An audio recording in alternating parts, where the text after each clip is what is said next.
Ah, parce qu'il y avait un flou. Oui, il y avait un flou. Alors, on les voit arriver, M. Legault, Mme McCann, Dr Arruda, à ce point de presse quotidien. Et rien n'indique, d'ailleurs, Sébastien, qu'il ne sera plus quotidien, M. Legault, comme un métronome qui vient tenter de rassurer le mieux qu'il le peut les Québécois, qui écoutent en très, très, très grand nombre.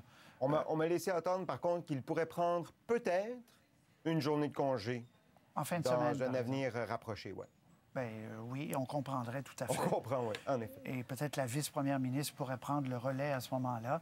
Mais oui, bien sûr. Et M. Trudeau, qui a suivi depuis maintenant plusieurs jours, qui fait, comme vous savez, mesdames et messieurs, un point de presse à 11h15 et il est à l'heure. Et il donne donc les dernières informations. Aujourd'hui, c'était sur cette prestation canadienne d'urgence de 2 000 $ par mois pour tous ceux qui sont à la maison, qui nous écoutent. Le 6 avril, je vous le rappelle, il y aura les détails sur le site Internet. Alors, on laisse la parole au premier ministre, à la ministre de la Santé et au docteur Arruda. Alors, Monsieur le premier ministre, à vous la parole. Bonjour tout le monde. Bien, écoutez, d'abord, je veux vous dire que j'entends beaucoup de commentaires. Je parle à beaucoup de gens de beaucoup de régions, puis de plus en plus de Québécois qui suivent les consignes, de plus en plus de Québécois qui aident leurs voisins, qui aident les personnes qui sont plus vulnérables. Donc, très fier de la réaction des Québécois, mais il ne faut pas arrêter. Il faut continuer à mettre en place toutes les mesures. Oui, on est dans une période difficile, mais après cette période-là, ça va bien aller. Bilan de la journée. Bon, malheureusement, il y a 2 décès de plus. Donc, on est maintenant à 6 décès. Donc, je veux offrir, bien sûr, mes sincères condoléances à la famille, aux proches des victimes. Maintenant, on a aujourd'hui 1339 cas confirmés. Donc, c'est une augmentation de 326. On a 78 personnes hospitalisées, c'est une augmentation de 11. On a 35 personnes aux soins intensifs, c'est une augmentation de 4. On a beaucoup augmenté les tests, les analyses de tests. On a maintenant 26 600 cas négatifs, 3 000 en attente de résultats. Donc, quand vous analysez les chiffres, quand vous tenez compte de la grande augmentation du nombre de tests, ce sont quand même aujourd'hui, je dois le dire, là, des résultats qui sont encourageants. Mais la partie n'est pas gagnée et il faut garder nos bonnes habitudes. Bon, d'abord un mot sur la protection du personnel de la santé. D'abord, je veux rassurer tout le monde, on a tout l'équipement de protection nécessaire. J'avoue qu'on a eu des petites difficultés dans la distribution du matériel aux différents établissements.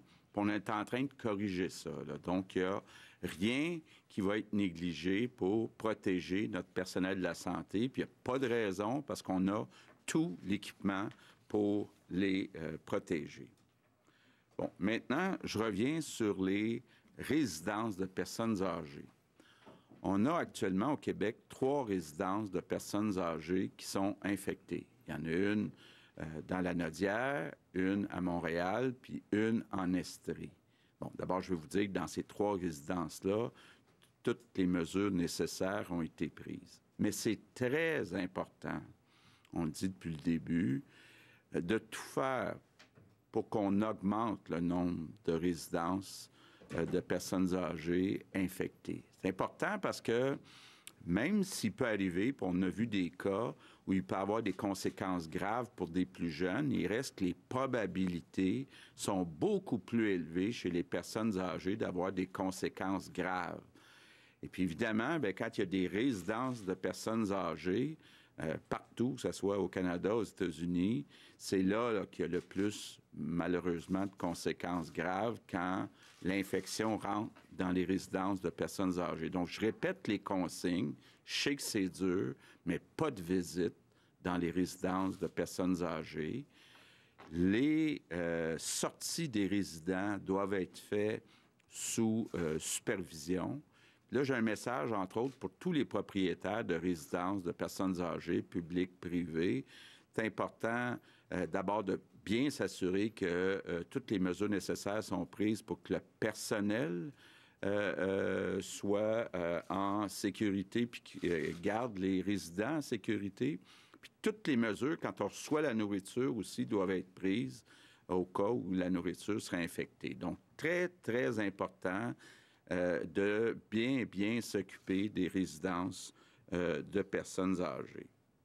Bon, l'autre phénomène qui continue de se poursuivre puis qui va se poursuivre dans les prochains jours, c'est toute l'arrivée des snowbirds, là. Ceux qui vont passer l'hiver en Floride ou dans les destinations soleil. Très important, vous devez vous isoler pour 2 semaines. Très, très important, là, vous êtes à risque, donc vous restez à la maison pour 2 semaines, tous ceux qui reviennent de la Floride ou d'autres endroits comme ça. Maintenant, un mot pour les gens qui sont inquiets financièrement. Évidemment, là, les gouvernements, notre rôle premier dans la crise actuelle, c'est de s'assurer que tout le monde a assez d'argent pour manger, pour se loger. Donc, évidemment, il y a le loyer qui s'en vient le 1er avril. Puis les chèques devraient arriver à compter du 6 avril, les chèques du gouvernement fédéral. Donc, moi, je veux faire un appel aujourd'hui à tous les propriétaires d'être compréhensifs, d'être capables d'attendre quelques jours avant de recevoir le loyer du 1er avril. Ça ne veut pas dire que ceux qui sont capables de le payer ne doivent pas le payer, là, parce qu'il y a des propriétaires qui comptent là-dessus aussi pour avoir des revenus. Mais soyons compréhensifs. Les chèques, les premiers chèques du gouvernement fédéral vont arriver à partir du 6 avril. Puis là, bien, il y a le loyer à payer le 1er avril. Maintenant, aussi, dans chaque région, il y a des banques alimentaires. On a annoncé une bonification du financement des banques alimentaires. C'est important, les gens, tout en faisant attention de se protéger, là, les bénévoles qui vont travailler dans les banques alimentaires, suivez les consignes, mais je veux vous dire un immense merci. On va avoir besoin de vous autres au cours des prochains jours parce qu'il y a des gens, malheureusement, qui n'auront pas les sous pour être capables d'acheter la nourriture. Puis ça, là, on a tous une responsabilité d'aider. Donc, merci à ceux qui aident dans les banques alimentaires un peu partout au Québec. Un mot aussi sur les sans-abri. On est en train, là, ça devrait être dans les prochaines heures, de trouver des places pour être certain que nos sans-abri ne soient pas dans des salles communes à risque, là, donc toutes sortes d'alternatives là, qui sont examinées, entre autres au Royal Vic à Montréal, dans d'autres endroits. Donc, on est très conscient là, du défi, puis on en discute, puis on s'en occupe actuellement. Maintenant, mes remerciements du jour, c'est pour le personnel qui fait l'entretien ménager puis qui désinfecte les établissements partout. Évidemment, à commencer par le réseau de la santé, mais partout au Québec. Votre tâche, là, est plus importante que jamais. Donc, merci beaucoup à tout le personnel d'entretien ménager. Donc, je conclue en vous disant, on a actuellement une espèce d'armée de 8,5 millions de personnes pour combattre le virus. Et ça risque d'être la plus grande bataille de notre vie. Puis on va en parler longtemps. Hein? Nos petits-enfants, dans 20 ans, dans 50 ans, vont se rappeler comment le peuple québécois a réussi, ensemble, à gagner la bataille. Donc, c'est une grosse bataille qu'on mène, là, puis on va être fiers de l'avoir gagnée, puis moi, je suis convaincu qu'on va la gagner. Mais comme je le dis à chaque jour, l'important, c'est de tout faire pour limiter les contacts physiques, limiter la contagion, limiter la perte de vie. Et on est capable de la gagner, on va la gagner ensemble, cette bataille, cette guerre.